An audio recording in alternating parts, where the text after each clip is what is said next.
With Universe 6 down to its last remaining fighters, Goku finds himself in battle once more as he engages against both Kale and Caulifla, with Goku seemingly enough having to put winning aside and teaching the Saiyans on further unlocking their potential, all while unknowingly finding himself in a very tough spot and coming face to face with an opponent he did not see coming, with the combined powers of Kale and Caulifla in creating the new super fusion known as Kefla. Goku finds himself in a very awkward position as we transition on forward into next week's episode, with Super Saiyan Blue Goku having a square up with the new super warrior known as Kefla. What is going on, Dragon Ball fans? Welcome to my Dragon Ball Super episode 114 breakdown review entitled Intimidating Passion, the birth of a new super warrior, leading into next week's exciting episode of Dragon Ball Super episode 115, in which lays out the foundation of potentially what may end up being the tournament of power involving Kefla and Goku. Of course, again, I do want to say, if you guys are new to this channel, don't forget to go on ahead and smash that subscribe button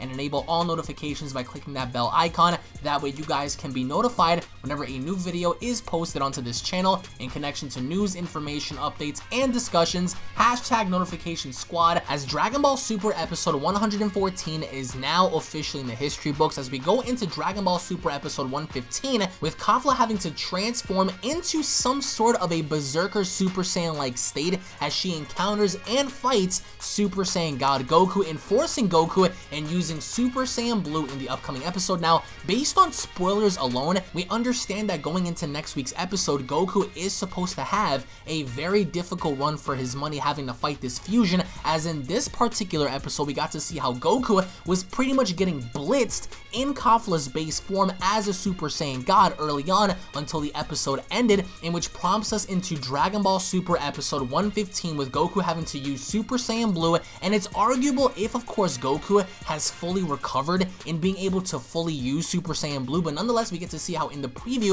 Kefla is strong enough to contest with a Super Saiyan God Goku, and if anything, transforming further and being able to go toe-to-toe with a Super Saiyan Blue Goku. Now, this episode alone, its animation, in my opinion, was easily top-notch, 10 out of 10. The shading, the overall depiction of each character, it felt more realistic, it felt more movie-like than anything I think we've seen in the Tournament of Power thus far. However, there were certain things in this episode that were kind of off in a way. For example, Super Saiyan God Goku not being able to one-shot these girls, I think was BS, even though plot was on their side, because we understand based on the very end, Goku was bound to eliminate the girls as they were by the edge of the ring, with Goku firing off a ferocious Kamehameha, but just as he did so, the girls fused, in which created Kefla, who blitzed right past Goku into prompting their next fight. But even prior to that, Super Saiyan 2 Goku had a very, very difficult time against Super Saiyan 2 Caulifla and of course Kale, as they did work very, very well as a cohesive unit. If anything, I think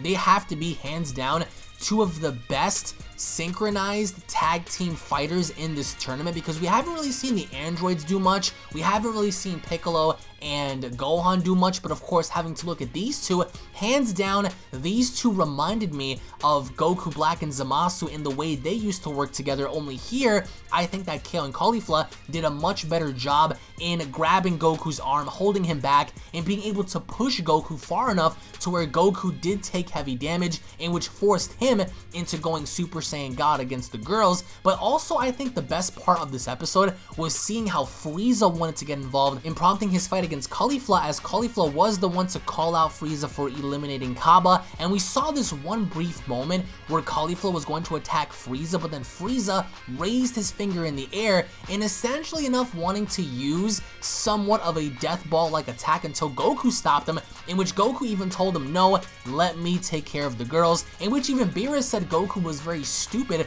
for not agreeing to work with Frieza, in the idea that we all want to see Frieza team with Goku just to fight two other people. However, we are going to go into the negatives of this episode. Now, number one, can anyone explain to me how in the world Kefla was able to detect where Super Saiyan 2 Goku was going to be after using his instant transmission. Instant transmission is supposed to be a technique where it literally dematerializes you and essentially traveling faster than even light, and Kefla was able to register where Goku was going to be and pinpointing his exact location and shooting out an energy blast which caught Goku in the long run. I think that was such an ass pull, because looking at how she was able to detect where Goku was going to be and essentially re-entering the atmosphere, especially in the current state that she was in, I thought was pretty stupid. Instant transmission, regardless of who you are, should be something to where you cannot detect where you're going to be, unless of course you're Super Android 17,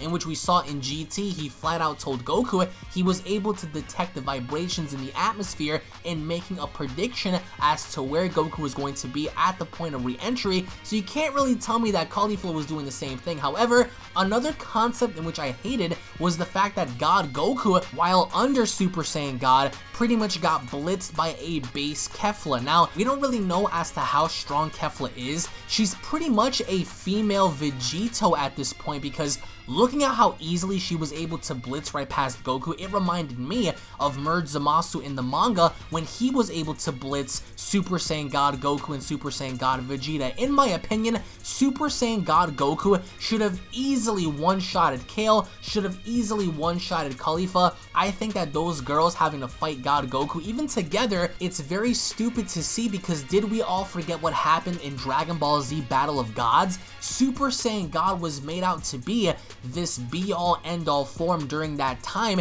and the idea that not even Super Saiyan 3 Goku was able to land the finger on Beerus, but then Super Saiyan God Goku did, and the idea that now these girls are able to be somewhat competitive with him, that was pretty stupid. I think if anything, Goku should have fought using Super Saiyan 3 at best, and seeing them best at that instead of even being able to keep up with God form Goku was pretty stupid in my opinion. However, the pros of this episode was definitely the animation, the shading. I also like the idea that Goku, after he transformed into a Super Saiyan God, he had the upper hand in catching Kale off guard and catching Kefla off guard, and essentially enough catching Kefla with a nasty blast in which caused Kale to become very angry at Goku, looking up at him as he was standing on top of like these rocks as he cocked back for his Kamehameha. It was going to be the be-all end-all for them right there until of course they fused. Frieza being involved was also great, because finally Frieza was observing Goku fight the female Saiyans, and alongside all of this, we finally get to see more from both Toppo and Vegeta, and the reason why I enjoyed that was because at first it looked like Vegeta got the better of Toppo by catching Toppo off guard momentarily, but then if you notice by the very end, we see how Toppo was able to get back at Frieza by punching him in the face. So it was a really back and forth kind of thing. Even though we saw them momentarily, I truly feel as if Vegeta versus Toppo is going to be something very big. I think they're actually kind of masking that and hiding that for a later time, even though I truly enjoyed how no longer Vegeta was fighting dumbass Brienne, in which, keep in mind, she's still in this tournament. However, she wasn't shown yet, which I really enjoy and love how Brienne was not shown in the last couple of weeks. However, Vegeta versus Toppo is something to where I think that they're going to prompt that and create its own episode down the line, but as of right now, we had a moment where they were shown,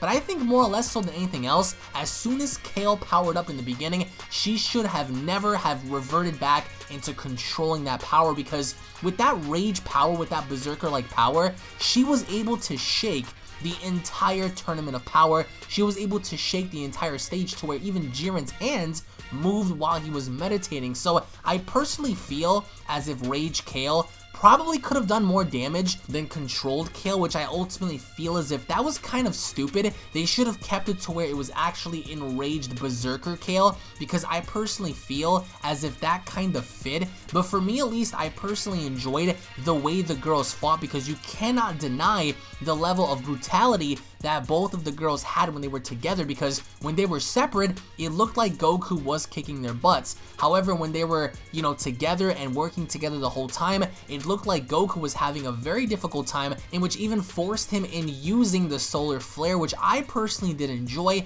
to see how Solar Flare came back momentarily. But I think God Goku easily easily should have one-shotted the girls. I think that was kind of dumb, but of course for plot purposes, we're gonna have to wait and see how strong Kefla is gonna be, because as of right now, she is given the Jiren-like treatment and the idea that she is going to be very, very powerful in this tournament. Of course, especially now in her base form, as she's able to blitz God Goku, you can only imagine as to what she's going to do next. But post your comments down below, guys. What are your thoughts on Kefla's power so far, having to power up once again as she made her debut and shaking the entire stage and once again shaking Jiren's hand? Is she going to be as strong as people make her out to be? Is she going to separate by some chance during the tournament, or is someone else going to throw her out? Is Golden Frieza going to end up fighting this fusion, or is Goku going to get the better of this fusion and having to fight them solely one-on-one? Post your comments down below, guys. Thank you all so much for watching.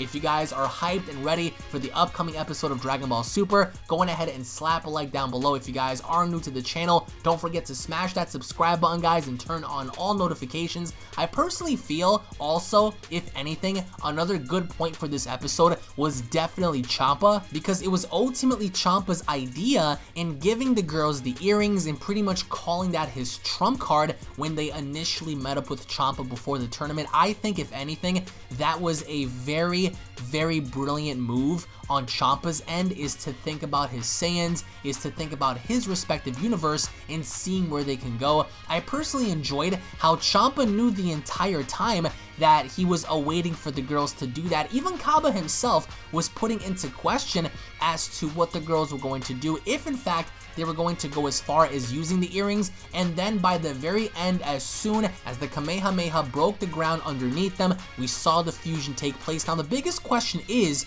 what is going to happen with Zeno? Is Zeno going to allow fusion to make its debut, at least for Goku and Vegeta? Because I'm telling you all right now, Vegito and Gogeta have no purpose in this tournament. Would I like to see them? Yes. However, think about Vegeta, guys. Think about Vegeta. Is Vegeta going to ever agree in working with Goku once more and combining bodies? I don't think so. Vegeta is very, very, very prideful. Of course, as of right now, he's fighting Toppo, so you can only make the assumption, if he's given the chance, will he do fusion if the opportunity presented itself? Maybe. If there was a dire consequence and them being the only ones left, I think that only then would it be suitable. But the question lingers, is Zeno going to care? Because I personally feel Zeno is going to change the rules eventually in this tournament, in which we will talk about in our live stream coming up later on tonight, as we are going to talk about the rules. We are going to talk about the Potara earrings, because the Potara earrings as of right now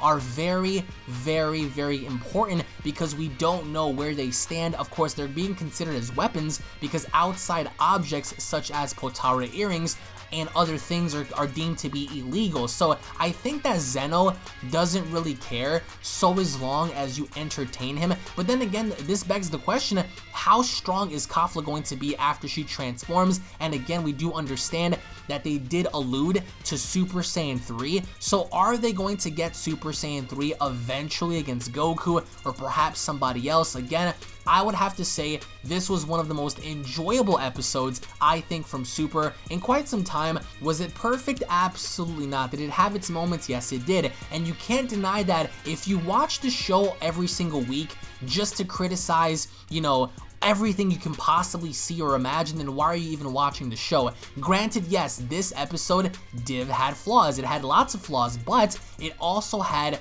some really cool moments to where you sat back, and hopefully enough you enjoyed as a fan, because to me at least, it brought me back a little bit to how DBZ used to be in terms of the fighting. The fighting was pretty cool, the animation was pretty cool. I did not agree how God Goku didn't already one-shot them, because that's what he should have done from the beginning. He should have just one-shotted these girls from the start and that would have been it. But of course, Goku's known for being Goku, and they're obviously using this for plot, so we're gonna have to wait and see how this goes. Thank you all so much for watching, guys. Tune back in for more. Tune in for the live stream, and I'll be seeing you all down in the comment section, guys. Have a great day.